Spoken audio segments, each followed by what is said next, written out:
So it's been a great privilege teaching this lesson. And Joseph has always been one of my heroes. And even more so once I finished with the research in Egypt itself, and makes it even more fascinating. And to go to the various locations where statues of Joseph are there, are carvings and in monuments and various things that confirm what the Word of God shows us. And it's just fascinating. And like I said before, is that history and archaeology does not prove that the Bible is correct. What archaeology and history does, it just confirms that the Bible has always been correct. And this is what you see over in Egypt on these type of people, Joseph and Moses and so forth. It's just fascinating to see that you can hold in your hand something that's absolutely living history, and that's phenomenal. And so thank you for giving me the privilege of teaching. Genesis 41, please turn with me there.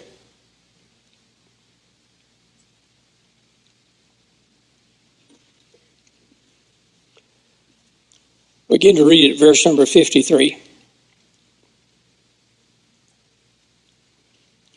And the 7 years of plenteous that was in the land of Egypt were ended, and the 7 years of drought began to come, according as Joseph had said. And the drought was in all the lands, but in all the land of Egypt there was bread. And when all the land of Egypt was famished, the people cried to Pharaoh for bread. And Pharaoh said unto the Egyptians, Go unto Joseph, what he says to you, do. And the famine was over all of the face of the earth. And Joseph opened all the storehouses and sold unto the Egyptians, and the famine waxed sore in the land of Egypt. And in all countries came into Egypt to Joseph for to buy corn, because that the famine was sore in all the lands. Everything was fine in Egypt until March of the year 1838 BC. And that's when the 7 years of plenty stopped. And the second half of Pharaoh's dream that Joseph interpreted began. And so in March of 1838 BC is the beginning of a brand new world. Previous to this, the area all the way from the Arabian Sea to the Atlantic Ocean was the breadbasket of the world. And it was a type of environment that was absolutely perfect for agriculture, for growing food, and so forth. During that time, there were thousands of acres of a beautiful, green, lush pasture lands. And then in addition to that, you had the land that was cultivated for agriculture. Anything in the world you wanted to grow would grow, and it would grow exceptionally well. And it was a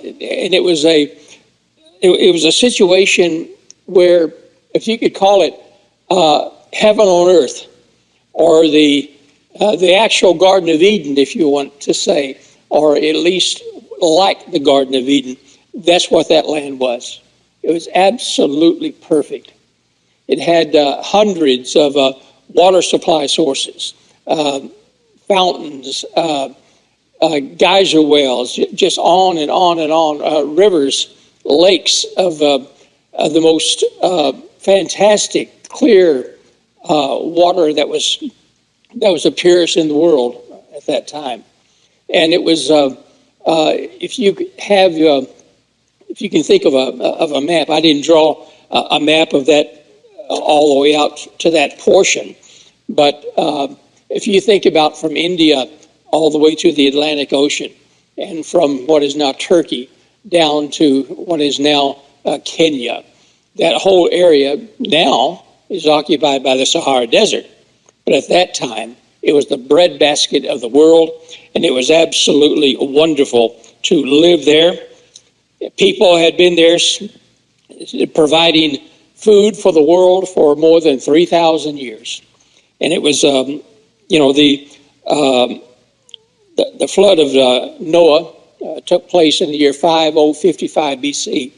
And so from that time until this time, over 3,000 years, in that area was the perfect agricultural heaven, so to speak, for the people of the world.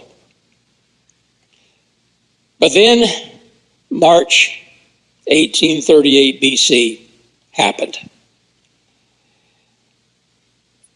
At the completion of this 7 years of plenty, and Joseph did take advantage of that. There was more grain and more food produced in that 7 years, and in the last 1,000 years, some people say 1,000 years, others say at least 700 years, all combined. And put it in storage. Every square inch, seemingly, of available space, Joseph used it to store food, not only grain, but also perishable foods that they dried and saved, or stored in vinegar, or stored in honey, and different ways of preservation. And so it was, all of this was brand new. But when the 7 years of plenty were complete, then out of the Arabian Sea, traveling from east to west, which was that's not the way weather works. Weather goes from west to east. But to show that this was a divine ordained situation, this storm or this wind began to blow out of the east from off of the Arabian Sea and then continued to blow. And it continued and created the most devastating and the most enormous windstorm and sandstorm that has ever been on the face of the earth. It lasted for 7 years, just like Joseph said it would. During that 7 years, the wind intensity fluctuated. It would go from 0 to 100 miles an hour. And you just didn't know how long it was going to last and how extensive of a horrifying situation it was going to be. Because it was something that had never happened before. And but even on the days that the wind was 0, that would cause the temperature and the heat index to just go out of sight. And the people were just not familiar with this type of heat. It had never been there before. It had never happened. And so people didn't know how to prepare for it. They prepared for the drought, but how do you prepare for the heat if you don't know what you're talking about and never experienced it before? Just like, if you had never been in temperatures of 100, 110, 115 degrees, and someone tells you about it, you can imagine, you can maybe say, well, is it kind of like a sauna? Or would it be like just what is it? It was something that you're not familiar with. And these folks certainly were not familiar with this type of heat, this type of devastation. The Egyptian history says that the gusts were so severe that they would hide the cities, hide the mountains, that it was so intense.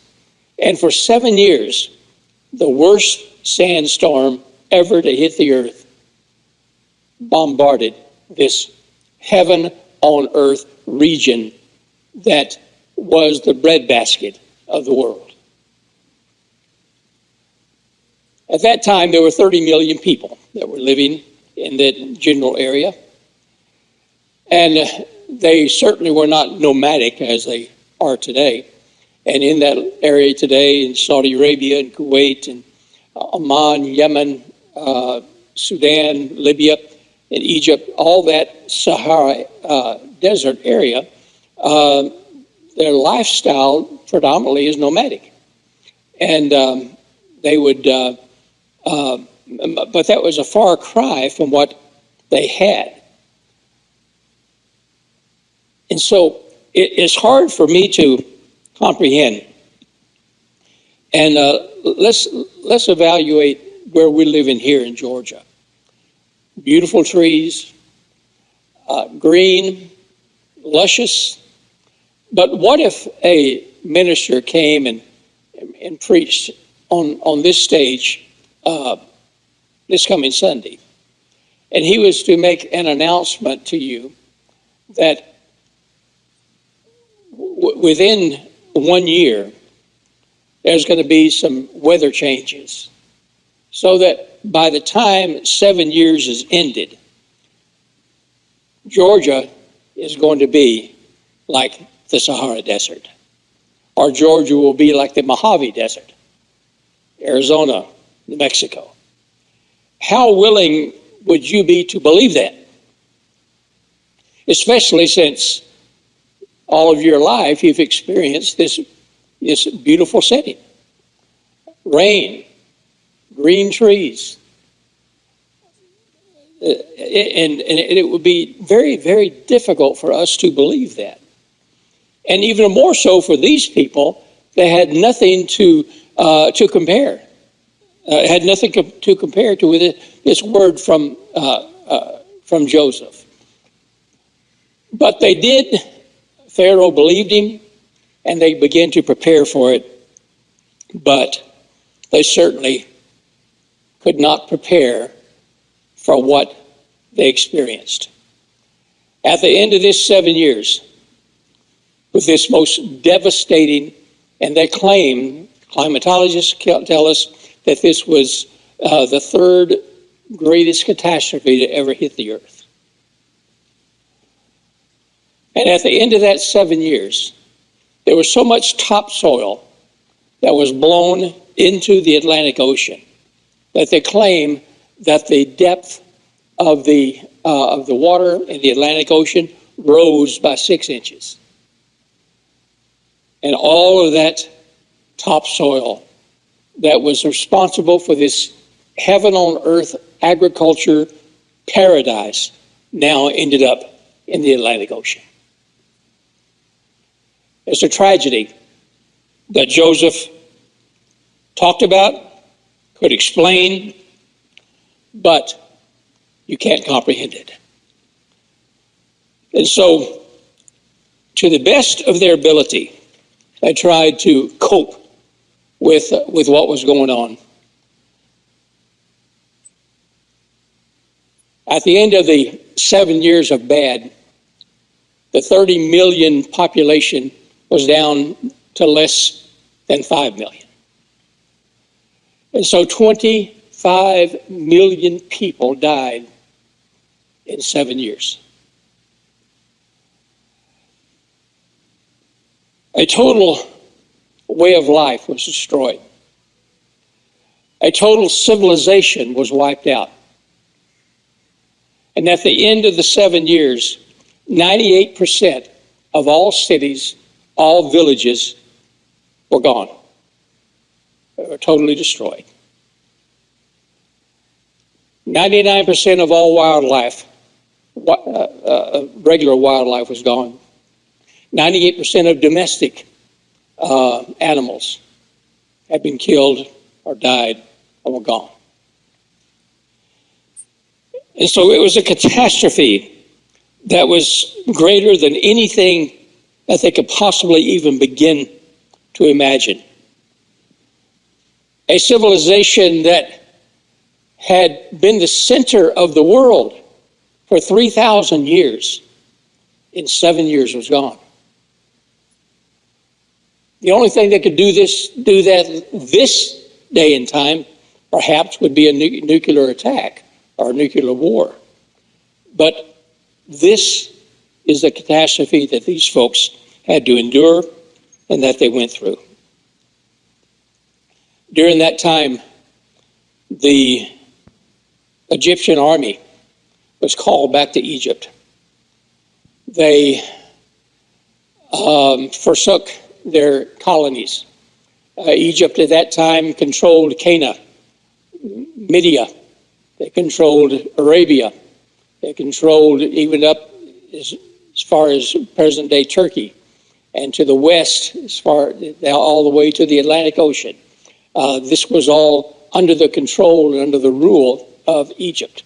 They abandoned all of those countries, and they pulled their military back into Egypt to protect it against any type of invasion from people that were seeking refuge or even try to perhaps take advantage of the difficulty and defeat Egypt in battle.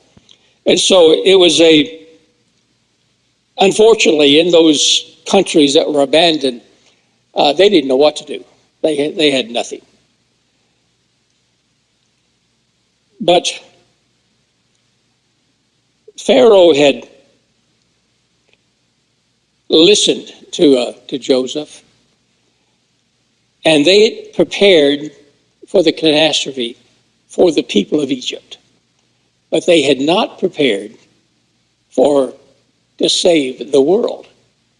But God knew what he was doing. Joseph may not have admitted the fact that we are storing grain to save the world. Joseph felt like he was saving Egypt. But with the tremendous increase in the harvest year after year after year, then it became pretty obvious that something greater than saving the people of Egypt was up. And something was going on beyond what we had anticipated. And it happened just the way that they anticipated. Now, back in chapter number 41, let me read that verse to you again, 57. And all countries came to Egypt, to Joseph, to buy corn or all grain, because of the famine was so sore in all the lands. It's estimated that the grain and the stories that Joseph stored for the world, or for Egypt that became the world, actually could not have fed the entire 30 million people plus. But he did store enough to feed the 5 or 6 or 7 million that survived. And that's not to say that these people were forced to die, but they did. And the catastrophe that hit was far beyond anything anyone had ever imagined or to prepare for. But Joseph was ready to meet the challenge, which he did do. During the first year of this 7 years of bad, the drought in Egypt was just as devastating to them as any place else in the world. They weren't protected from the wind. They were not protected from the heat or from the catastrophe. But they did have a leg up on the preparations for survival. And so, about midway through that first year, now Joseph had told the people, says, all of the grain in the public lands is going to come into Pharaoh's storehouses. But on your own personal land, then we want you to harvest your own crops and to set aside 20% for emergency purposes and for the calamity that's going to come, which is what they did do. And so what Joseph did with the public lands and the harvest from it is that they collected it all, and then he set aside 20% into an emergency type fund to just in case everything falls apart, and we still have 20%. He told the people to do the same thing. Said, make your harvest and live on that harvest, but set aside 20%, and then in case for the time of bad. Well, they did that, but unfortunately, what they did within midway or 3/4 of the way through the first year, these people had, the residents had not only eaten their crops, but they had eaten the 20% they set aside. And so it was a situation that Joseph was not necessarily prepared for, but seemingly it didn't surprise him that it happened. And so these folks came to Joseph, and Joseph opened up the storehouses, and he did not give them the grain, he sold it to them. And so we don't know what the price of the grain or the food was for the Egyptians, but it was something that Joseph demanded, which they didn't argue with. You can do a whole lot of things when you're hungry. And this is what happened.